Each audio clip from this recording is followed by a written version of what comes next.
Okay, we are live. ¿Qué tal, amigos? Stuart here from Spain Speaks with this evening's live stream, 7:40 p.m. It is here on mainland Spain, 6:40 p.m. of course in the Canary Islands, and today we're going to be looking at some of the main stories that have caught my attention in the press here in Spain, some comments that have been left on the channel in recent times by viewers, and also we will go into the chat section, into the live chat, and check out what is happening there in that live chat section today, the 21st of August. And I've said it once and I'll say it again, the month's flying by this year. Now, straight into the news. And as we know, the wildfire situation in Spain continues. Now the attention has turned to trying to find out exactly what has gone wrong. Is there blame to be laid? Could the governments have done more? Those are the questions.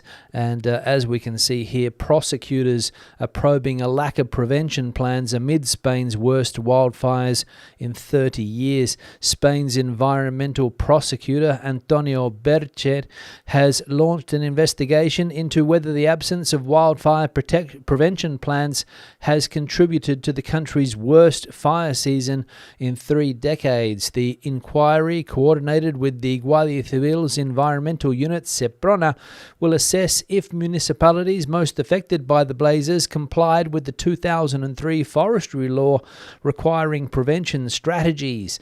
The issue extends beyond local authorities.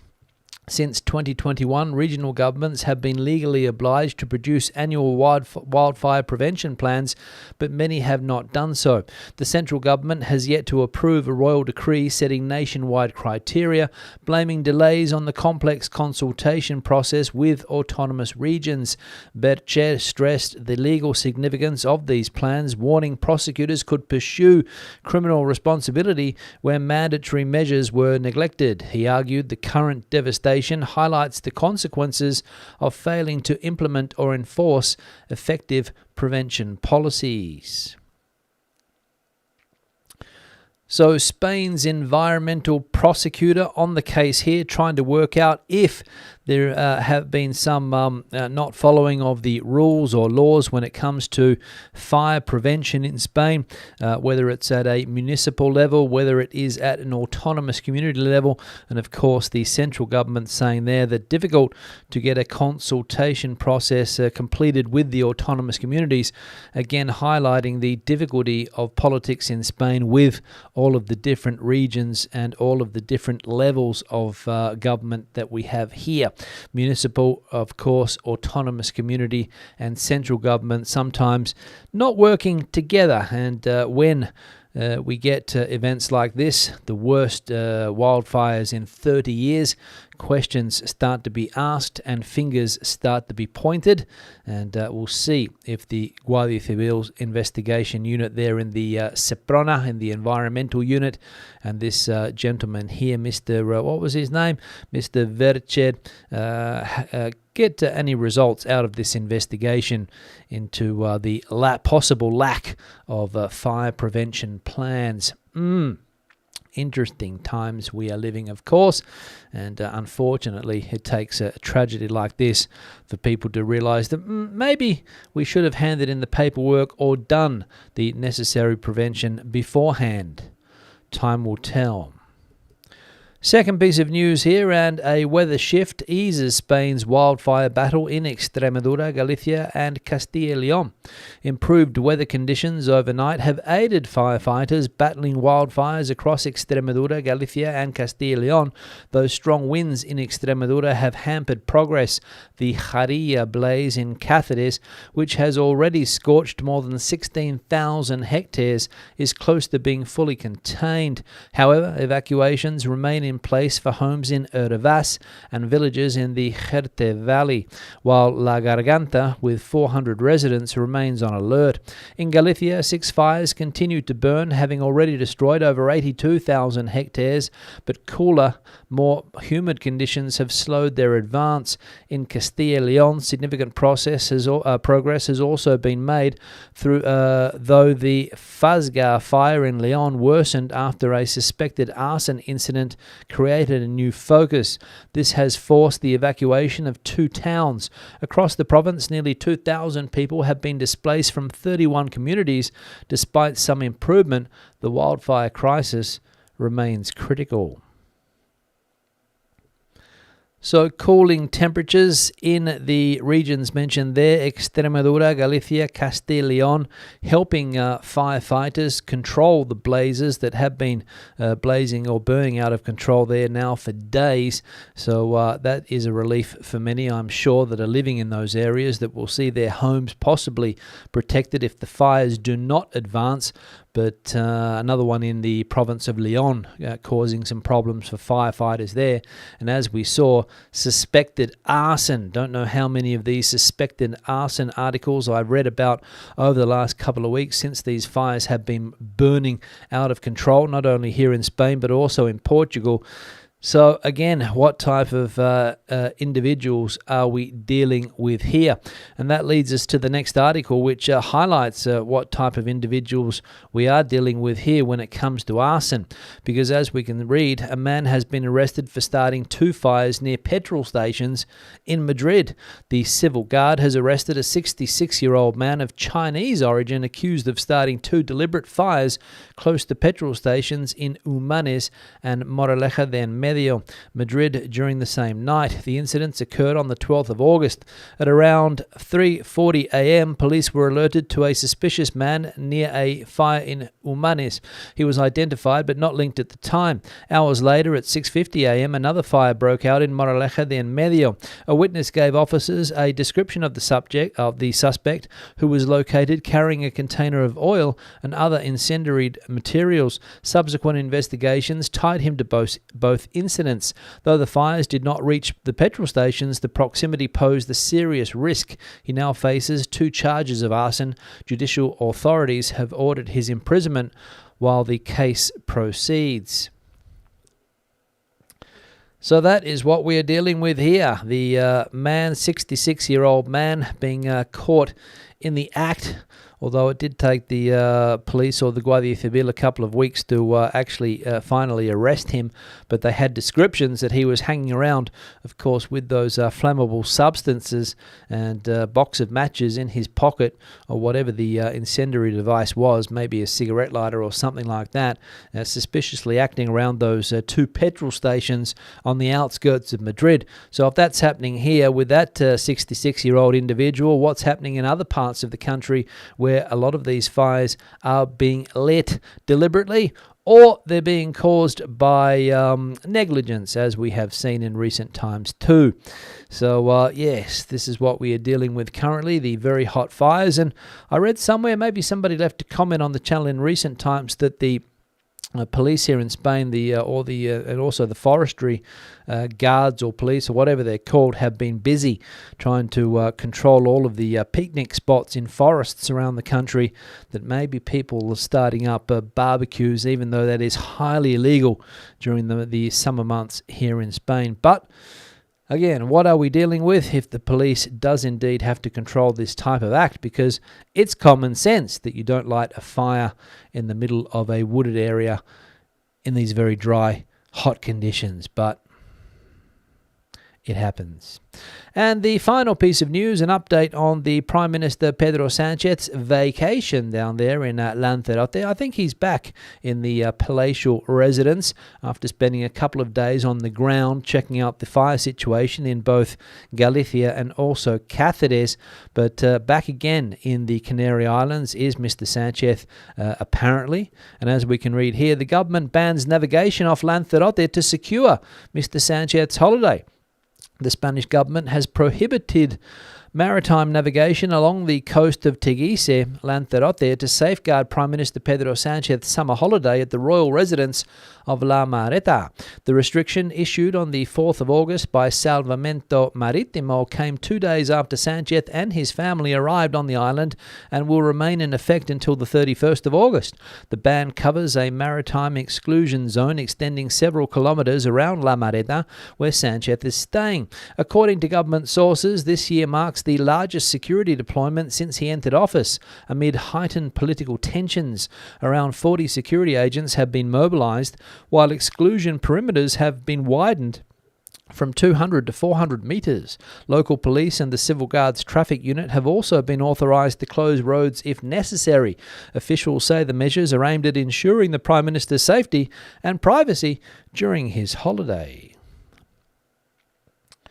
So bad news for boat owners, sailors that were planning a trip around that part of Lanzarote, no-go zone, while the Prime Minister is there because Mr. Sanchez wants a peaceful holiday and doesn't want possible protesters annoying his summer vacation. And as we have read in recent times, there have been graffiti popping up around that area in La Mareta, busy cleaning that up as well. People showing their anger towards Mr. Sanchez, and now, of course, the boats being prohibited to sail around that area. So Mr. Sanchez taking no chances that somebody will interrupt his holiday, because let's be honest, over the last couple of years at least, probably even longer for some, Mr. Sanchez has not been too popular amongst the locals, not only in the Canary Islands but also on mainland Spain, probably everywhere except for a little neighbourhood in Catalonia where he probably is popular, but the rest of Spain, and some people want to show their anger at Mr. Sanchez. So let's see if he finishes his holidays at the Royal Palace. Again, I'll say it, a Royal Palace down there in Lanzarote for the Prime Minister of Spain. Comments that have been left on the channel in recent times we will look at now. We'll have a look at this first one here from X-Maniac. Here in Portugal, the same disaster. Time to reintroduce the death penalty for the scumbags that light these fires. Very few have a natural cause. Very suspicious. Also wanted to add Morocco has shared 2 of its firefighter airplanes, as apparently the Portuguese went kaput. Thanks for the comment there, X-Maniac. I'm not sure the death penalty will be reintroduced for the people that start these fires. If they get any type of punishment at all, I'm not sure. We know that the judicial systems tend to be quite lenient nowadays when it comes to certain crimes, and again, time will tell. I know that there are strict penalties in Spain if you do get caught. For example, the 66-year-old individual that we saw before, caught virtually red-handed setting fires close to 2 petrol stations. What will happen to him? Currently under arrest, facing anywhere between 10 and 15 years in prison, I think. But again, it will depend on the judge on the day. And in Portugal, probably similar penalties are in place. But do we need to go down the extreme route of the death penalty? Probably not. Probably not for this type of thing. But let's hope that people do see some type of strict penalty which takes them off the streets and makes them aware of the crimes that they have committed. That would probably be the idea here. And I did read that the Portuguese had some problem with their firefighter airplanes, and they were asking other countries for help while I was there. So, yes, not a good time to have those planes out of action in Portugal, and that is also one of the big complaints of citizens in that country. The resources, guys, the resources, where are they? That is one of the questions that people tend to ask when their lands and properties are on fire. And they make the calls to the 112 service, but nobody shows up. That's what people ask. Where are the resources? Another comment here from Simon. They do take water out of pools. It happened 2 years ago where we live. You don't get compensated, but they are saving your house.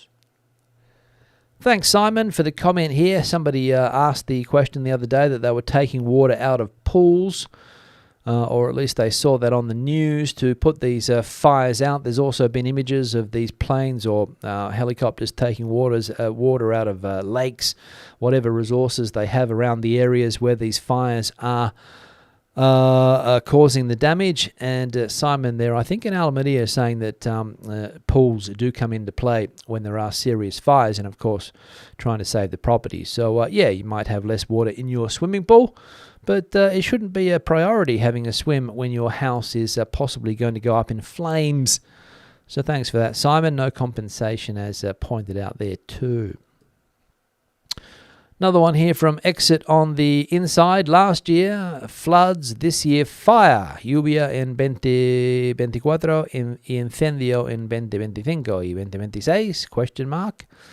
2026, what's going to happen? Last year, floods. This year, fire. Well, I'm not discounting more floods this year, considering the very warm Mediterranean temperatures. All of the weather experts out there are predicting a heavy rainy season for the Mediterranean part of Spain. We saw even as recently as I think it was even a month and a half ago, we had some very serious downpours in some places in Aragon, which are on the which is a bordering region of those Mediterranean communities, and they had some very heavy weather a month and a half ago. So we'll see what happens, and what's in store for us in 2026. Again, no idea. Time will tell, but hopefully we won't get the same extreme weather conditions that we've had last year with the Dana in Valencia, causing so much havoc and so much death. And this year with the fires which have burnt out of control in various autonomous communities in Spain. Let's hope. Another comment here from Hugh Wowen. Hola from Menorca. Temperature has just dramatically dropped here today, thank God. Thanks, Hugh Owen, for the comment there. Yeah, temperatures, I think, around the country have dropped quite a bit. I know here where I am on the outskirts of Madrid, some 10 degrees cooler, a lot cooler at night as well, which is a great relief, and very important where those in the areas where the fires are burning, that the humidity levels pick up, especially in Galicia. Apparently that's one of the big issues, the low humidity, creating the conditions for the fires there. So more humidity, cooler temperatures around, generally around Spain. So that is a relief, and also in Menorca, as we see there from Hugh. Another one here from JRQT Beard. Don't think it was climate change. It was a deliberate job later to build. Thanks, JRQT. Obviously a climate change skeptic here, as many people seem to be. The Prime Minister came out the other day saying that we need to put more resources to fight the climatic change, which is creating the problems that we've seen in Spain in recent times. But that person there, of course, doubting that is the case. The fires are being set in order to create available land for properties, for building, for resorts. No, because in the areas where these fires are occurring, nobody wants to build there. So, don't try and push those theories. Maybe if there's a fire in a place where a resort would be attractive, if it's currently bushland and suddenly a fire goes through, destroys it, and they rezone it for building a resort, maybe in the Alicante region, Valencia, maybe in Andalusia, I would maybe give some type of attention to a comment like that. But in the places where we've seen these fires, again, they're not building anything there anytime soon. So thanks for the comment. And the final one here from Rick, just arrived in Granada, long-time viewer but first-time commenter. Glad to see my favourite presenter, Stuart. Thank you for your videos, two of your biggest fans here. Thanks, guys, for the nice comment there. Always great to have some positive comments on the channel. I do get lots of positive comments, also some negative comments as well, but that's all part of the comment section on a platform like YouTube, as we know. But the positive ones are the ones that stand out, of course, and just arrived in Granada, long-time viewer, first-time commenters. Thanks, guys, for leaving a comment on the channel. It is appreciated. And thanks for watching the videos, and glad you like what I do. Now, we're going to go into the live chat section in just a moment. Before I get to the live chat section, I need to de-blur the background picture here, which was sent in by Eddie from Australia. Eddie, is that picture too small there? Let me bring it out a little bit bigger if I can. Or maybe I need to... Yeah, maybe it's a little bit too small, the picture here on the screen currently. Is there any way that I can get it bigger? I don't know. There we go. All right, it's now bigger. So this is the picture that was sent in by Eddie, taken in Toledo. These are the walls that surround the old part of the city of Toledo, the historical walls. Been there for centuries and centuries, and of course Toledo, one of those must-visit cities in central Spain. Should you be in the area, Toledo, I'm sure, would be on the list, or high up on the list of places to visit. So thanks, Eddie, for sending this picture through. And Eddie recently traveling around the country from Australia. And as we know, if you live in Australia, you normally want to take at least a month to travel around, because you lose at least a week when the jet lag to and from the European continent. So you need some time to take everything in. Thanks, Eddie, for the picture. If you've got a similar picture you'd like to see on the backdrop, the email address is on the screen now, spainspeaks@gmail.com. Feel free to send anything my way, whether it is a picture like this one here from Eddie, or whether it's a news article that lots of people send me in recent times. Erica, for example, sent me one today about the similar problem that we saw earlier in the video, the arson problem. And Erica also saying that it happened in her area as well, there in Catalonia. Arsonists have been arrested. So, yes, that again is what we're dealing with, unfortunately, when it comes to a lot of these fires here in Spain. Arson. So spainspeaks@gmail.com. Feel free to send those things through to that email address. The like icon is also going on the screen now. We're currently at 49 likes. We'll see if we can get up to a decent tally of likes today. Thursday's never a busy day for the live streams, let's say, but I'm here anyway, and people normally catch up afterwards. So hit that like icon if you can. Thanks a lot for that. Also, people that have supported the channel in recent times, whether it's on the Super Thanks option here on YouTube, Super Chat as well, buying me a coffee, Patreon supporters. Ian, for example, bought me a coffee the other day. Greatly appreciated, Ian, for that. And you got the QR code up here on this side, is it? There we go. If you want to buy me a coffee, the QR code is up there. And also the YouTube membership, the members here on YouTube, from 99 cents a month, you can join this channel and help support the channel. So a bargain, if I say so myself. So thanks for considering that.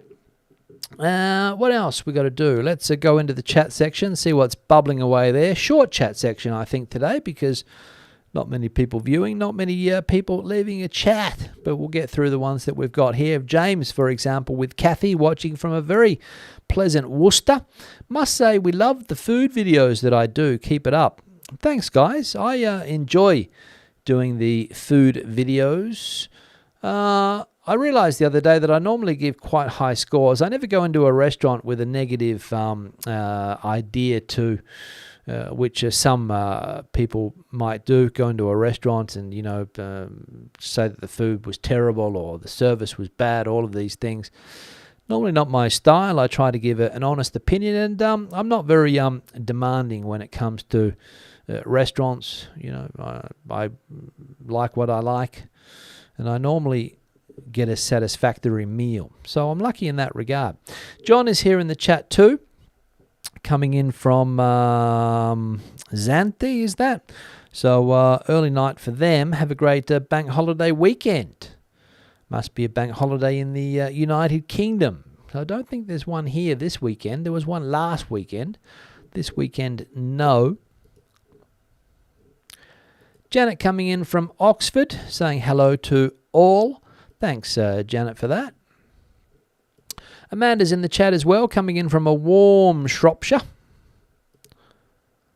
Andrew, coming in from the north of Spain, Amariña. Temperature shot up again today. Fire still rampant in the Ourense region. Thanks for that, Andrew. Yes, fire still rampant, but hopefully the cooler weather will change things. Let's see. Now, the backdrop is Toledo, apparently, James, as I said, taken by Eddie on his recent trip to Spain, Eddie and his partner. Larry's in the chat, coming in from Tazacorte, La Palma, 28 degrees or 29 degrees Celsius there today. Andrea, hi Stu, you're doing a good job in Portugal, a bit more heavy. No? Don't know what that's referring to. My weight, maybe, I'm not sure. A bit heavier? I don't think so. I don't think I'm any heavier, Andrea. I could be. I don't think so, if that's what you're referring to. Don is in the chat. Hi, Stuart. Love the vids. I have to have another Serranito from my local Mercadona today between trips. Yes, the Serranita. What's it called? Serranito, I think, is the name of the of the roll that you get from Mercadona. Quite a popular roll, I will say. Every time I go into my local Mercadona, it seems to have sold out. You've got to get in early to get the Serranito. Erica coming in from a cooler terraza, still quite muggy. Did rain a bit yesterday, and the sky now quite cloudy. Have a nice weekend. Thanks for that. Shelby, hey Stu, retired American veteran, enjoying life in Alicante. I share your video with friends and family in the USA. Thanks for the updates. Thanks, Shelby, for that. And thanks for sharing the videos. I hope they like them there on your knowing what's going on in your new home, Spain. Stephen's in the chat as well. Still enjoying the Costa del Sol after 2 months.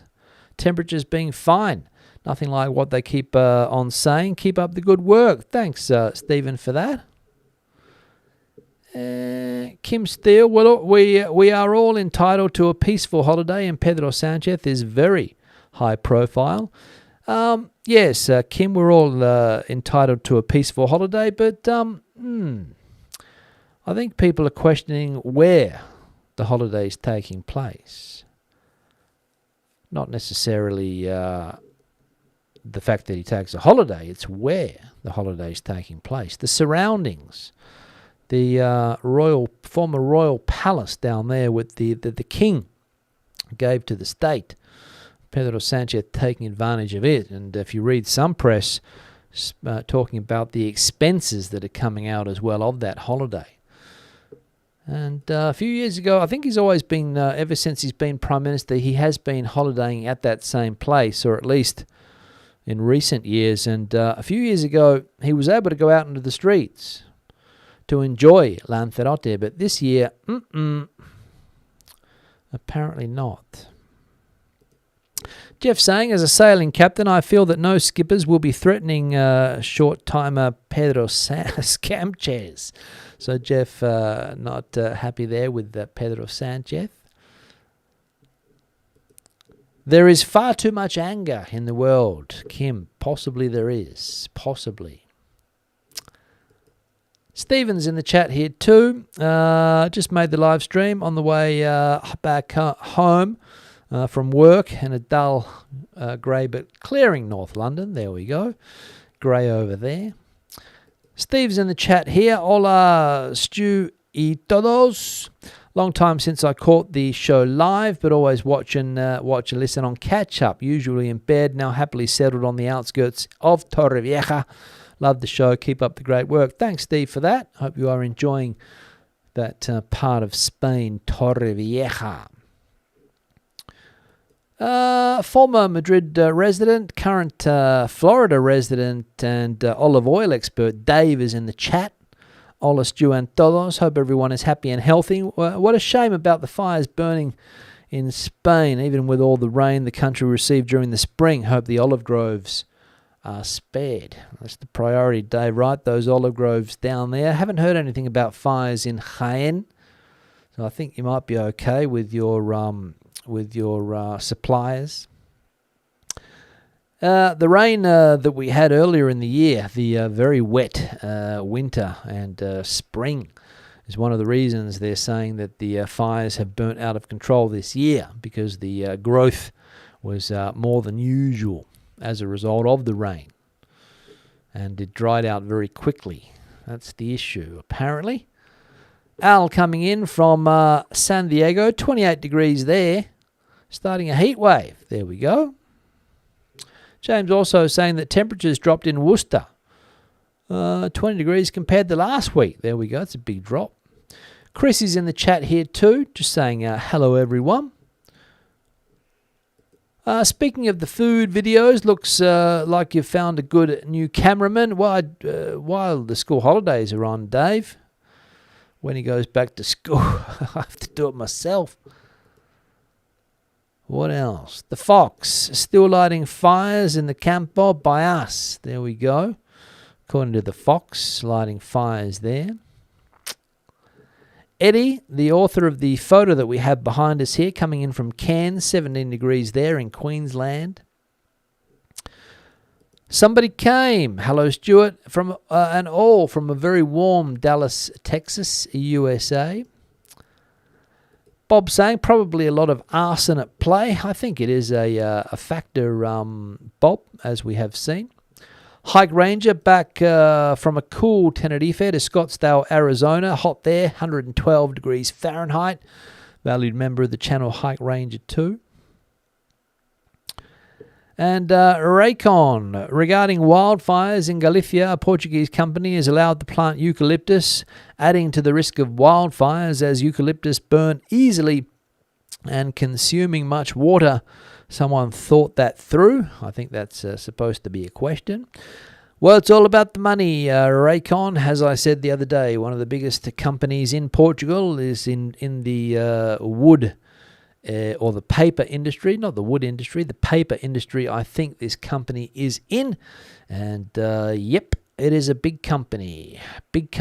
And as we know, in some countries, big companies have a lot of power. They can do what they want because they can manipulate laws, get politicians in their back pocket. And we see the results sometimes. But eucalyptus is a very popular tree for these paper companies because of the fast growth. And when these fires do roll through, the number one, the fastest vegetation to recover is often the eucalyptus tree.